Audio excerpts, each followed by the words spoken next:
सब लोग आईसीसी को हमेशा कहते रहते हैं कि हमेशा इंडिया और पाकिस्तान को सेम ग्रुप में रखा जाता है, लेकिन कोई ये क्यों नहीं बता रहा कि किस्मत भी इंडिया और इंग्लैंड को सेमीफाइनल में बार बार रख रही है। क्या बात कर रहे हैं? मैं ये बात कर रहा हूँ कि हमने ये नोटिस कर लिया कि हम पाकिस्तान के साथ हमेशा सेम ग्रुप में रह रहे हैं। पिछले कुछ T20 वर्ल्ड कप में तो है ये, लेकिन कोई ये क्यों नहीं नोटिस कर रहा कि हमने पिछले 6 सालों में 3 बार T20 वर्ल्ड कप में अपना सेमीफाइनल इंग्लैंड के खिलाफ ही खेला है।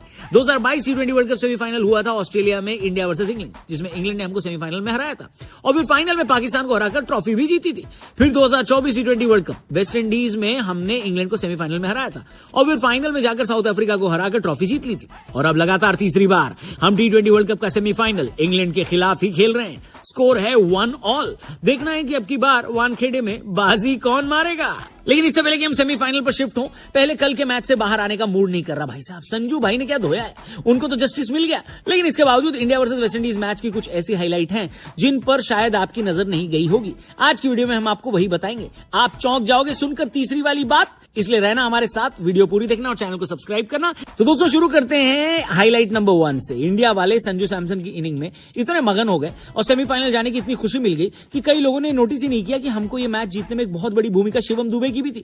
इनफैक्ट पिछले कुछ महीनों में शिवम दुबे ने अपना बेस्ट परफॉर्मेंस दिया है और कई बार आकर क्लच परफॉर्मेंस दी है, लेकिन इसके बावजूद उनके परफॉर्मेंस की इतनी चर्चा नहीं होती। पर कल जसप्रीत बुमराह जब पोस्ट मैच इंटरव्यू कर रहे थे और उनसे जब पूछा गया कि इस मैच का टर्निंग पॉइंट क्या था, तो उन्होंने बताया कि शिवम दुबे ने ही जाते ही जो 2 चौके लगाए उससे प्रेशर काफी चला गया, वरना जिस सिचुएशन में शिवम दुबे गए थे वो काफी ट्रिकी हो सकती थी। वहां से अक्सर टीमें मैच हार जाती हैं। जब बुमराह ने ये बात याद दिलाई तब जाकर लोगों को लगा कि हाँ, शिवम दुबे ने भी तो इतना बढ़िया कंट्रीब्यूशन किया यार, और हर बार उनका कंट्रीब्यूशन हम भूल जाते हैं। इसी वजह से आप देखेंगे कि सोशल मीडिया पर शिवम दुबे की भी तारीफ हो रही है, जिसके वो हकदार भी हैं। हाईलाइट नंबर 2, तारीफ तो संजू की भी हो रही है, लेकिन एक फैन ग्रुप है जो कि संजू की तारीफ नहीं कर रहा। अब आपको लगेगा ऐसा कौन है जो संजू की पारी को जिसने पसंद नहीं किया? इसका जवाब है विराट कोहली के कई फैंस।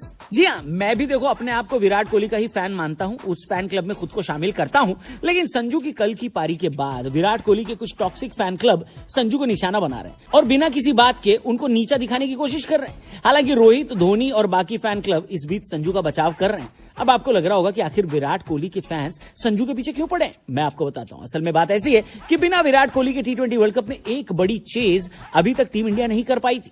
ये पहली बार है जब बिना कोहली के टीम इंडिया इतना बड़ा टारगेट अचीव कर पाई है। ये बात कुछ टॉक्सिक विराट कोहली के फैंस के गले से नीचे नहीं उतर रही है, लेकिन यहां पर मैं आपको बता दूं, विराट कोहली खुद अपने आप को ऐसे फैन से दूर कर लेंगे। इनफैक्ट संजू से कल जब उनकी कामयाबी का राज पूछा गया तो उन्होंने कहा कि उन्होंने 10 साल टीम इंडिया के साथ रहकर बेस्ट इन द बिजनेस यानी विराट कोहली और रोहित शर्मा को देखा है। यानी संजू अपनी सक्सेस का क्रेडिट कोहली और रोहित को देते हैं और दे रहे हैं, और कोहली फैंस बदले में संजू को ट्रोल कर रहे हैं। Come on.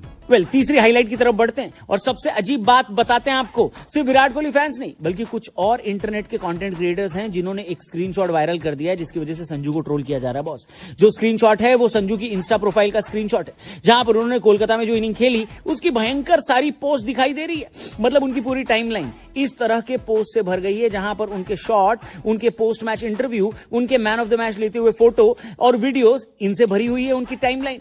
और कई सारे ट्रोलर संजू को ये कहकर निशाना बना रहे हैं कि भैया एक इनिंग खेलकर संजू इतना दिमाग खराब हो गया क्या आपका कि उन्होंने अपना पूरा सोशल मीडिया इससे भर दिया। अब देखो, मैं संजू का पीआर नहीं करता, कई लोग बोलेंगे कि मैंने संजू से पैसा खा लिया है, लेकिन फिर भी फैक्ट चेक करा देता हूं आपको। संजू ने ईडन गार्डन में ऐतिहासिक पारी खेलने के बाद सिर्फ एक पोस्ट अपने आप किया है, जो कि ये एक फोटो है। इसके अलावा आप उनकी टाइमलाइन पर जो भी कंटेंट देख रहे हैं वो उन्होंने नहीं अपलोड किया।